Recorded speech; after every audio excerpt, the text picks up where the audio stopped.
Hey guys, so something happened to me this year and I don't know what to do. And I want you guys to please understand that this is a very sensitive thing that I'm about to tell you guys, and it's serious. And I don't know how many other people that this has happened to by this individual. And I just don't want this to ever happen to anyone else ever.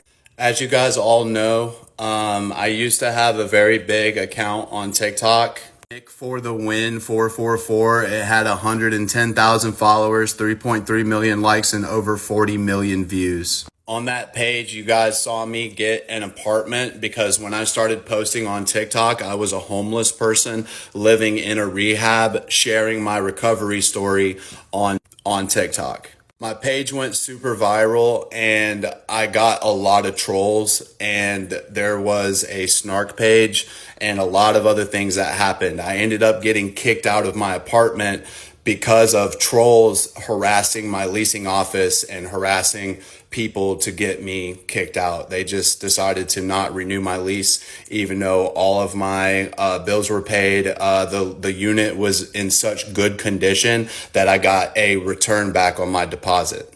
Trolls literally got my apartment swatted by the SWAT team because they lied and said that I was holding a minor.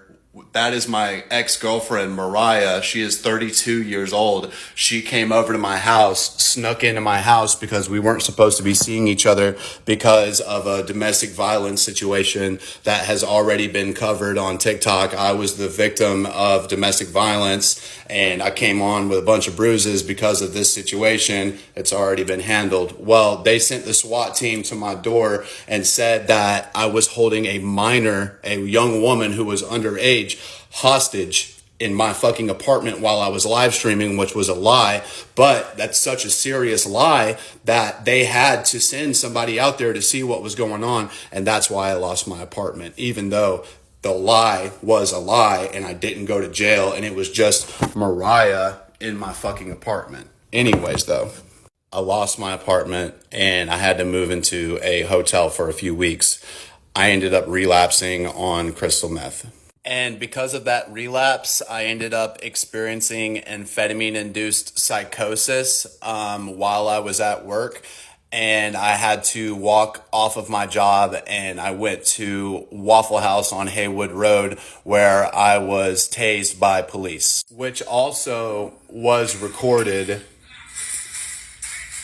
The staff members at the Waffle House recorded me getting tased. So that is on my TikTok on this page if you want to go see it. It's the lore behind the lightning bolt GIF reaction. Okay, so I told you all of the backstory. That moment where I got tased, okay, I had to go to the hospital because of that, and I was now in police custody. So here is what I'm telling you guys. I was traumatically injured in that incident, being tased and the relapse and the psychosis and everything. So I had to go to the hospital. I had to go get checked out medically. All right. While I was there, I was in police custody for like the first day or so, but then I was released by a judge and I was given some tickets. Well, I was in the hospital under a nurse's care and I don't know what to do about this situation. So now I'm about to describe to you what this nurse did to me. I was at Prisma Health in Greenville and I don't know what to do. I will testify against this person. I need a lawyer. I don't know what to do. So I'm about to describe to you what happened to me. And if you guys could help me in the comment section, please tell me what to do. This is going to be hard. I was hooked up to IVs and a catheter, and he was coming in to change my catheter. I was administered benzodiazepines to combat the psychosis of the amphetamines, and that is something that can incapacitate you. Benzodiazepines can incapacitate you, and they also can make you forget. He came in to change my catheter, and he put his on me. and I was scared and I didn't know what to do. He didn't ask me permission to touch me. He didn't tell me anything. I was laying in the bed and he just took it off of me and just started doing it with his mouth. And like, I didn't know what to do. Like, I didn't ask him to do that. Like, I didn't want him to touch me. He's my nurse. Like, and he did it to completion.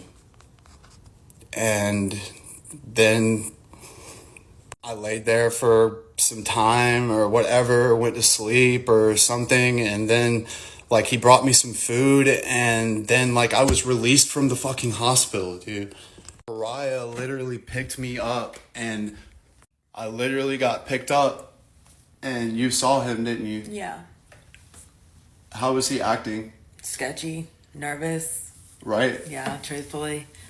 And later that day, we went outside and I made a post on my Instagram saying that I didn't want to be here anymore. I made a post on my Instagram saying that I was going to, I didn't want to be here anymore. And if you followed my Instagram at that time, then you remember because I was sitting on a park bench wearing red scrubs. And I said that if I had some Fetty Wap right now, I would, whatever. You already know what I'm trying to say.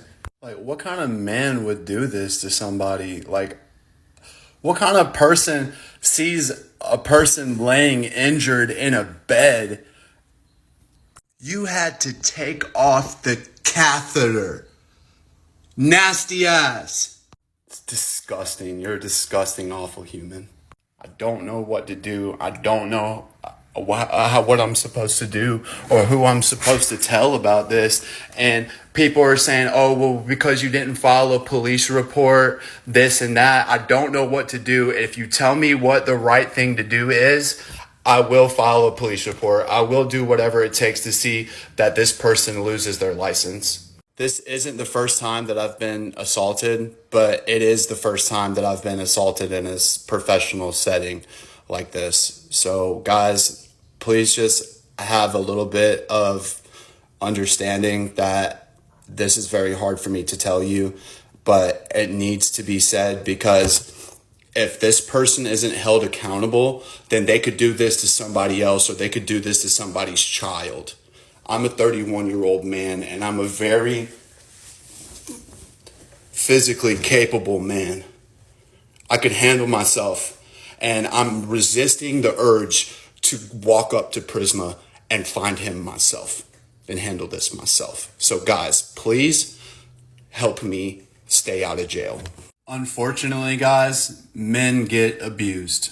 I'm sharing my experience to spread awareness that these things happen to men. It happened to me. So guys, if you would please just point me in the right direction of what steps I need to take to make sure that nothing ever happens at the hand of this individual ever again. Thank you guys so much for listening today. If you're a man and you've ever been abused, I love you, bro. And I know how you feel. And we're going to make it. We're going to heal. We're going to get through this. And let's just lean on each other, bro. There is hope. I love you, bro. Tony.